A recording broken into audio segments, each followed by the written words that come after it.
¿Cómo están? Bienvenidos a Agenda Económica, 8 de la mañana con 2 minutos y estamos comenzando nuestra edición de mitad de semana, día miércoles 25 de octubre. Gracias por acompañarnos en esta edición. Vamos a revisar, como es habitual, los temas más importantes del día para comenzar esta jornada. Partimos con nuestros titulares y vemos qué es lo que nos trae la jornada de hoy en materia económica.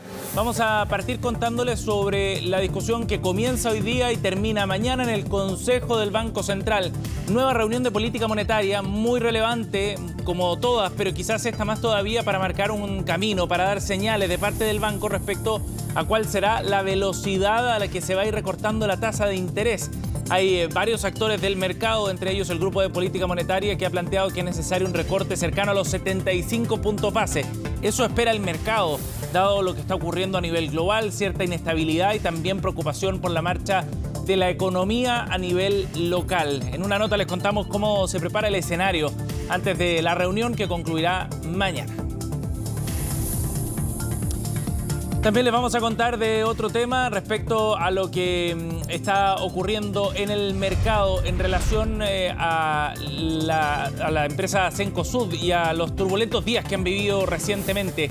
Habló el ex CEO de Cencosud, este gigante del retail chileno, Matías Videla, el argentino, quien, recordemos, salió tras una acusación bien grave de uso de información privilegiada, descartó que hubiera hecho uso de tales antecedentes. En una larga entrevista que entrega el Diario Financiero, hoy día da su versión respecto a este caso y asegura que él jamás tuvo la intención de aprovecharse de determinada información disponible dentro de la compañía.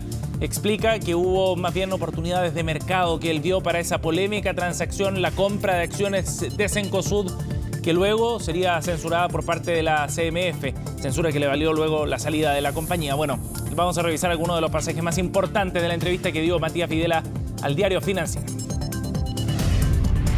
Y también les vamos a contar de otro tema, de la relación entre el gobierno de Chile y la empresa china Sinovac, que ha estado marcada esta semana por la resolución de parte de la compañía farmacéutica de no llevar adelante el proyecto que tenía contemplado en la región de Antofagasta para la fabricación de vacunas acá en Chile. Bueno, ayer esta historia sumó un nuevo capítulo. El ministro de Economía se reunió con representantes de la empresa china en nuestro país. Hablaron sobre los proyectos que tiene la compañía en Chile y sobre esta controversia también que se ha abierto. Han salido duras críticas del sector político por el rol que el gobierno pudo haber tenido en esta fallida construcción del proyecto en la región de Antofagasta. Ya les contamos más en unos minutos. Y por último les contaremos también de la decisión de la empresa canadiense Teck de finalmente suspender la tramitación ambiental del permiso para la ampliación de su proyecto Quebrada Blanca 2. Es una inversión cercana a los 3.000 millones de dólares. Y todo esto ocurrió en la jornada de ayer antes de que se resolviera la calificación ambiental para esta iniciativa. Es parte de la expansión que está liderando la empresa minera en nuestro país. Recordemos que este jueves, de hecho, se va a inaugurar oficialmente con autoridades en un acto que se va a desarrollar en Iquique este proyecto de Quebrada Blanca 2. En este caso estamos hablando de una ampliación. ¿Cuáles son las razones que ha entregado la minera? Lo vamos a revisar también en unos minutos más. Nos vamos a los mercados. Por último, nuestro resumen siempre lo cerramos con los números para partir el día. Estos son los números que llegan desde Europa primero, donde las transacciones ya están abiertas. Marcan una tendencia negativa en el caso del Eurostoxx de 0,18%, mientras que en Londres a esta hora está operando en terreno positivo, pero marginalmente a 0,04%. Asia, en tanto, cierra la jornada de hoy con alzas, tanto en Japón como en Hong Kong. ¿Qué pasó ayer, en tanto, en el mercado local? Vamos a revisar lo que ha ocurrido con la bolsa chilena y el IPSA en particular, que sigue con esta tendencia bajista bien fuerte, 5.557 puntos. Es el cierre del día de ayer para la bolsa chilena, que se ha ido cayendo. Sin embargo, ayer recuperaba algo de terreno a pesar de esta tendencia negativa, subía 1% repuntando después de casi 4 días de retrocesos. El dólar, en tanto, cerró en 927 pesos. La UF hoy se cotiza en 36.338 pesos. Bien, ya les contábamos que viene reunión de política monetaria, comienza el día de hoy, va a marcar la semana este encuentro de los consejeros del Banco Central para ver cuál es la decisión que adoptan en esta reunión. El mercado está esperando una rebaja en la tasa de interés de referencia en torno a los 75 puntos base. Desde el mercado ven que es necesario aplicar un recorte y esto nos lleva a la pregunta respecto a la velocidad a la que el Banco Central seguirá con este proceso de ajuste, de normalización de la tasa, de la mano de una economía que ha dado señales bien preocupantes en los últimos meses. Orlando Silva reportó el tema en la antesala. Los ojos del mercado comienzan a mirar atentos hacia el Banco Central, que este jueves dará a conocer su decisión sobre cuánto bajará la tasa de política monetaria, que hoy está en 9,5%. Los últimos mensajes del ente emisor han apuntado a un recorte de 75 puntos base, misma magnitud que espera gran parte de los especialistas. Los elementos de actividad doméstica y global, junto con la trayectoria de inflación y las expectativas, llevan a que por ahora no tengamos suficiente información para justificar un cambio de rumbo. Consideramos apropiado que el Banco Central de Chile reduzca la tasa de política monetaria en 75 puntos bases, tal como está previsto. Esperamos que el Banco Central continúe bajando la tasa de interés, bajándola en esta ocasión en 75 puntos base y pasando así de 9,5% a 8,75%. El Banco Central ya había sido muy claro en sus declaraciones anteriores que el proceso iba a continuar en bajadas de 75 e incluso 100 puntos base hasta fin de año. Así opina la mayoría de los economistas consultados por el Banco Central. Más del 50% proyecta para este jueves una baja de la tasa de interés hasta 8,75%. Sin embargo, también hay voces que llaman al ente emisor a ser más precavido y disminuir la magnitud del recorte, debido a las presiones inflacionarias que ha provocado principalmente el fuerte aumento del precio del dólar. El Banco Central debería bajar la tasa de política monetaria en 50 puntos bases y a su vez congelar la compra diaria de 40 millones de dólares que ha estado haciendo desde mediados de año, dado que el panorama inflacionario se ve más riesgoso que hace unos meses atrás. El Banco Central, a principios de julio, se autoimpuso la meta de llegar al 7,75% a fin de año, lo que nosotros desde un principio pensamos que era muy difícil, porque inmediatamente que el Banco Central habló en julio, empezaron a pasar cosas, primero que nada respecto del dólar. El mercado está descontando que bajará 75 puntos base, nosotros pensamos que solamente bajará 50 puntos base. Y del otro lado están quienes señalan que la alicaída actividad económica, sumado a unas cifras de empleo que no logran repuntar, no solo justifican la baja de 75 puntos base, sino que incluso podría incluir en el panorama un movimiento más agresivo por parte del ente emisor. De pensar en reducir la dosis de recorte, porque la depreciación me parece que es como un poco muy cortoplacista. Si uno mira la creación de empleo, mira los indicadores de actividad de demanda, como que la economía va caminada, como a estar bien debilitada, más debilitada incluso lo que se pensaba hace un par de meses atrás. Entonces, si uno piensa en todos otros elementos y que el Banco Central actúa con rezagos, en el fondo, en poder afectar la actividad económica por todas las otras cosas que se han mencionado, al fondo uno quizás podría estar incluso a favor a reducirle un poquito más esta vez, pero quizás vale la pena ser más prudente en esta oportunidad, recabar más información y recalibrar bien la estrategia a diciembre. Eso es justamente lo que también está haciendo el mercado, que ahora prevé que el último recorte del año sea menor. Si antes proyectaban que el 2023 finalizaría con una tasa de interés de 8%, ahora esa expectativa subió hasta 8,25%. Bien, vamos a ir a otro tema, 8,11. Ya les contábamos que Cencosud ha vivido semanas bien complejas en el último tiempo, fundamentalmente luego de que la CMF aplicara una multa de 800 millones de pesos en contra de Matías Videla en el momento en que él se desempeñaba como gerente general, como CEO de la matriz de Cencosud. Bueno, finalmente el argentino dio un paso al costado, tuvo que salir de la compañía y han venido días bien revueltos en los que ha estado muy expuesto el retail chileno. Videla dio su versión respecto a esta multa. Recordemos que la CMF lo multaba por el uso de información privilegiada en la compra de acciones de la empresa. ¿Qué dijo Videla en una entrevista bien extensa de 3 páginas que trae hoy día el Diario Financiero. Bueno, dice lo siguiente, comillas: de la revisión detenida de la situación, debo reconocer un error, dice, de mi parte al haber realizado la operación estando vigente el hecho reservado de Torre, al pensar que no era una operación material para Cencosud y que era improbable que se materializara, pero al mismo tiempo insisto en que esa compra no estuvo motivada en modo alguno por esa información o por las características de esa operación, dice Videla, explicando así la compra que hizo de acciones de parte de Cencosud en momentos en que precisamente se estaba tramitando una eventual compra de la cadena Torre en Brasil. A continuación, en otro párrafo de esta entrevista, Videla entrega más detalles respecto a las razones por las cuales se había dado este paso y a la mirada que tiene sobre su rol en Cencosud. Dice: mi vida profesional se ha desarrollado en el entorno empresarial chileno. Espero superar esta situación y seguir desempeñándome. Confío en que se entenderá, dice, que cometí un lamentable error, pero que no he hecho uso de información privilegiada en esa compra. Así responde a la gravísima acusación de la CMF. Hay instancias judiciales en todo caso en curso, abiertas todavía, pero que de todas maneras marcan la carrera ejecutiva de alguna forma de Videla en este tramo. Por último, destacamos también de esta entrevista otro párrafo en el que se refiere al proceso. Dice: estoy absolutamente convencido de que he actuado de buena fe y que ello será reconocido por la CMF. Si en todo caso llegara a haber una investigación penal, ella descartará la existencia de dolo de mi parte en esa compra.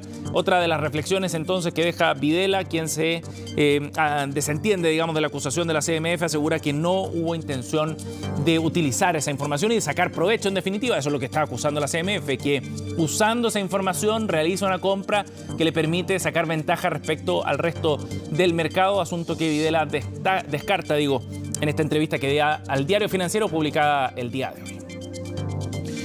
8:14. Vamos a ir a otro tema. Ayer el ministro de Economía, Nicolás Grau, sostuvo una reunión bien importante con la plana ejecutiva de Sinovac acá en Chile. Los representantes de la empresa china se reunieron con el ministro para poder analizar el fracasado intento de instalar un centro de investigación en Antofagasta. El tema ha ido escalando, sobre todo porque desde Sinovac aseguran que a través de una serie de reuniones y de reuniones que están detalladas públicamente en la agenda de lobby del Ministerio de Economía, se solicitó algún tipo de intervención por parte del gobierno respecto al proceso de instalación de esta planta que fue comprometida en el gobierno anterior, en el gobierno del expresidente Piñera. Bueno, ayer el ministro se reunió con la compañía y asegura que el proyecto en Antofagasta nunca estuvo en discusión. Dijo que es una decisión de no hacerlo, que básicamente estaba tomada con anterioridad durante nuestras conversaciones, asegura Nicolás Grau, el ministro de Economía. Aquí ha habido una serie de mensajes que van de ida y vuelta, digamos, desde la versión que ha entregado la misma compañía respecto a este proyecto, porque según lo que ha dicho Sinovac, la decisión se tomó en mayo del año pasado, cuando el gobierno ya estaba instalado, tras concluir que el terreno que se le había ofrecido por parte del Estado no tenía características necesarias. Bueno, en todo este contexto, la bancada de diputados de RN ya solicitó citar al ministro a la Comisión de Economía para que entregue más detalles respecto a este caso.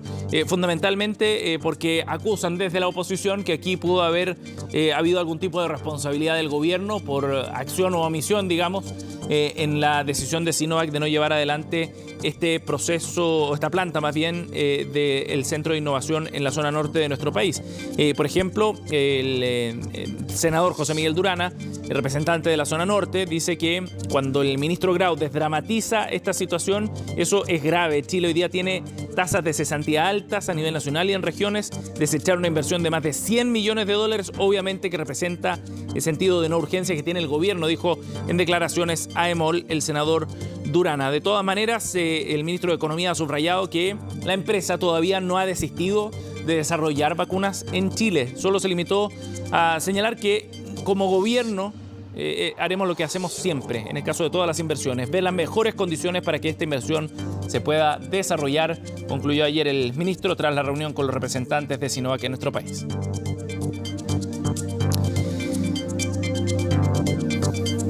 Bien, son las 8:16. Nos vamos a ir a una pausa y ya volvemos con más de Agenda Económica. Estamos de vuelta, hacemos Agenda Económica, 8:21 y les contábamos que el día de hoy comienza la reunión de política monetaria del Consejo del Banco Central para definir qué es lo que va a ocurrir con la tasa, cuál será la dimensión de la rebaja que lleva adelante el banco. Vamos a conversar de este tema junto al académico de la Escuela de Negocios de la Universidad Adolfo Ibáñez, además miembro del Grupo de Política Monetaria, Juan Pablo Medina, nos acompaña a esta hora. Gracias por el contacto, Juan Pablo. Buenos días, Sebastián. Muchas gracias por la invitación. Juan Pablo, bueno, comienza esta reunión en un contexto en el que se espera una rebaja, así lo estaba proyectando el mercado. La duda tiene que ver con la magnitud de esa rebaja. Ustedes han sugerido que sea de 75 puntos base. ¿Por qué, Juan Pablo? Bueno, esto siempre es una discusión compleja porque el Banco Central tiene distintos elementos para juzgar cuándo es la magnitud, pero también cuando sorprende al mercado puede ser que también sea mala noticia. Entonces, si el escenario base considera una baja más o menos hace un par de meses atrás de 75 puntos base, creo que es bueno seguir en esa trayectoria. ¿Qué es lo que ocurre? Lo que pasa es que la depreciación de la moneda ha sido una preocupación, pero hay que recordar que la depreciación tiene un fenómeno transitorio. No diría si el tipo de cambio se quedara, por ejemplo, 930 pesos, de aquí más o menos en esos niveles durante los próximos 12 meses, va a generar inflación en los próximos 12 meses, pero a los 24 meses no va a generar más inflación. De hecho, podría generar menos inflación. Entonces, el Banco Central ha hecho gran parte de la pega y lo que vemos, y es una buena noticia, hace un buen tiempo las expectativas de inflación se mantienen a 24 meses en 3%. Y eso, en el fondo, hace que la política monetaria pueda, en el fondo, seguir con el curso, ¿ya? Obviamente que si la depreciación genera efectos de segunda vuelta o mayor propagación o mayor persistencia en la inflación, obviamente que el banco va a tener que evaluar. Pero yo creo que en esta oportunidad es bueno mantenerse con el curso y yo creo que en el IPOM de diciembre, cuando puede analizar con más detalle toda la información, y yo creo que puede utilizar su mecanismo de anunciar el corredor y todas esas cosas como para dar una visión hacia adelante, debería evaluar. En mi punto de vista, incluso hay más argumentos para aumentar la dosis de bajas de tasa. ¿Por qué, Juan Pablo? Porque en el fondo uno ve que en el margen el mercado laboral se muestra más debilitado. O sea, si uno considera la trayectoria de la fuerza de trabajo previo a la pandemia, el desempleo sería mucho más alto. Si uno considera en el margen que en el fondo versus 2 o 3 meses atrás pensamos que la economía iba a tener 0 crecimiento este año, ahora en el fondo claramente va a ser negativo y con un efecto arrastre hacia el 2024. Entonces la economía está entrando en una fase en que no hay luces de que en el fondo vaya a recuperarse con mucha fortaleza, además en un contexto internacional mucho más incierto. Juan Por Pablo, lo tanto, ¿sí? En términos de este balance que debe procurar el Banco Central respecto a la capacidad de crecimiento, al control de la inflación también, entendiendo que es el control de la inflación su mandato, ¿no? Pero hoy día preocupa más eso, la capacidad de crecimiento, por ejemplo, o las proyecciones de crecimiento más bien en el mediano plazo. Es que hay que tener cuidado. O sea, el esquema de meta es un esquema flexible, en que en el fondo, si bien el primer mandato es la inflación, el Banco Central reconoce que su accionar tiene rezago y por lo tanto el objetivo es que la inflación proyectada a 24 meses esté en la meta. Entonces, si logra mantener ese objetivo, puede preocuparse de un poco la actividad económica, el empleo en el fondo, porque ese es el mandato con flexibilidad. Y esas expectativas a 24 meses, digamos, están ancladas, ¿no? Claro, entonces eso yo creo que les da, obviamente, que uno no quiere sorprender en exceso, en el fondo, por lo tanto, mejor utilizar el IPOM de diciembre para hacer todo un análisis más acabado de cómo está la economía y poder dar un discurso, como lo que se llama el forward guidance, para decir, sabes que en realidad vemos una trayectoria de la economía debilitada, o no sé, cómo pondera todos estos elementos para dar un curso de política mucho, pero esta visión un poco de corto plazo de reducir, o sea, como acortar el tamaño de los recortes solamente por la depreciación, me parece que entra en lo que la literatura económica llama como el miedo a flotar. El tipo de cambio, en el fondo, se deprecia, en el fondo, como una válvula de escape para que la economía pueda ajustarse. Y en realidad, si el próximo año, en el fondo, la economía va a estar debilitada en el lado de demanda interna, a lo mejor el lado de la demanda externa es lo que puede ayudar y un tipo de cambio real más depreciado ayuda en eso. En la medida que la inflación a 24 meses se mantenga anclada, que eso obviamente que es una cosa que hay que cuidar, y obviamente cuando se pierde, que fue lo que pasó en el último ciclo inflacionario, cuesta recobrarla, en el fondo, por lo tanto, tiene que ser cauto en ese balance.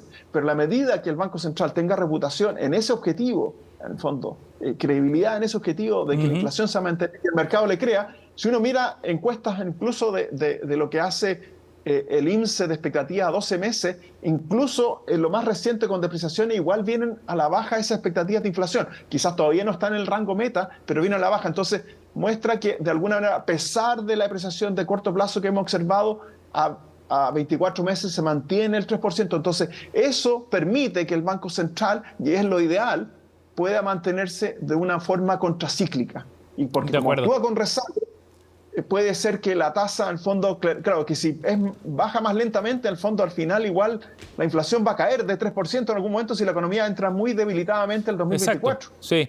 Juan Pablo, en ese sentido, ¿qué esperarías tú mañana en las señales que pueda dar el banco sobre eso? No solamente es relevante y se pone atención en la magnitud de la rebaja de la tasa, también lo que dice el comunicado, digamos, del Consejo es muy relevante. Claro. Sí, efectivamente, yo creo que al final lo que importa es la trayectoria. Entonces, lo que diga el Fondo 65, no sé, puede hacer que diera una sorpresa con 100 puntos base o 50 si que sigue más como los más cautos del mercado. Yo creo que lo más importante va a ser como, ¿qué es lo que dice el Fondo? Si dice, el Banco Central va a evaluar en el próximo IPOM el corredor y por lo tanto va a considerar o va a dar un mensaje que a lo mejor la economía le va a poner... va a anticipar, es decir, la economía está mucho más debilitada de lo que pensamos unos meses atrás, por lo tanto vamos a evaluar, a lo mejor si hay que aumentar la dosis, no sé cómo va, pero podrían haber distintas estrategias comunicacionales en eso que apunten, en el fondo quizá, a tratar de decir que a lo mejor la política monetaria tiene un espacio para ser más contracíclico. De acuerdo. Juan Pablo, muchas gracias por conversar con nosotros esta mañana aquí en Agenda Económica, muy amable. Muchas gracias por la invitación, buenos días. Igualmente, buenos días. Nos vamos, gracias por acompañarnos. Cerramos Agenda Económica, pero en minutos partimos noticias.